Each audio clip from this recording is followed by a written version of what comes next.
A leader, a daring commander, Israel's 11th Prime Minister Ariel Sharon is laid to rest. I'm at the Knesset, where his coffin was placed for an honorary memorial ceremony, a ceremony attended by some of the world's leaders, including U.S. Vice President Joe Biden, former British Prime Minister Tony Blair, and other such representatives from Canada, Czech Republic and Germany, among others.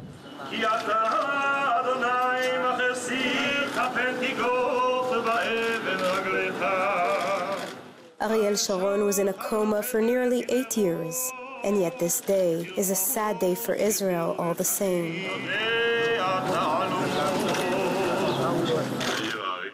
President Shimon Peres eulogized him, and Prime Minister Benjamin Netanyahu honored his past rival with a speech in which he emphasized that Sharon was one of Israel's greatest warriors.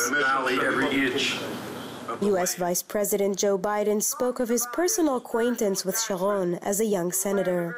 He stressed the U.S.'s commitment to Israel and their understanding of this great loss. When a close knit country like Israel, a country that has been tested as much as Israel, loses a man like Prime Minister Sharon, it doesn't just feel like the loss of a leader. It feels like a death in the family. Special Envoy to the Middle East Quartet Tony Blair referred to Prime Minister Sharon as bold, unorthodox, and unyielding, a student of history, as well as a maker of it. Over the years, we worked together as prime ministers. He took actions no one ever thought he would take. Agreeing the roadmap, withdrawal from Gaza, forming Kadima. But the idea that he changed from the man of war to the man of peace misses that which defined him. Actually, he never changed. And the same iron determination he took to the field of war, he took to the chamber of diplomacy.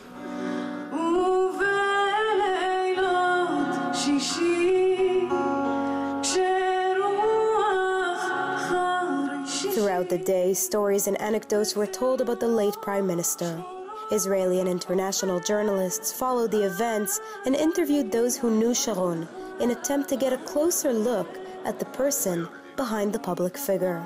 We have been political allies, and I also have a personal experience with him, as I was an officer in his divisions under his direct command in the Six-Day War and in the Yom Kippur War.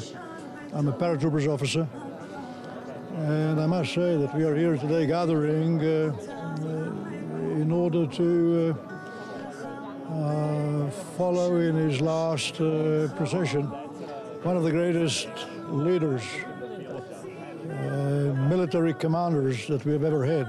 He was one of the founders of the State of Israel, and he served all of his life for the nation and for the people of Israel. We are very sorry today that he is not with us anymore. He did everything he can as a warrior for the security and safety of Israel. He was the one that we will all respect, honored, and remember. Thousands of Israelis arrived to the Knesset and to Sharon's burial site in the Shikmim farm as well, in order to pay respect to their former leader one last time.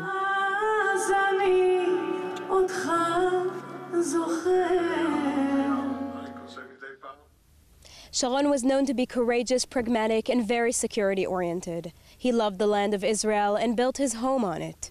A farmer at heart, he was buried in his beloved Shikmim ranch alongside his late wife, Lily. For JN1, I'm Sivan Raviv by the Shikmim farm, Israel.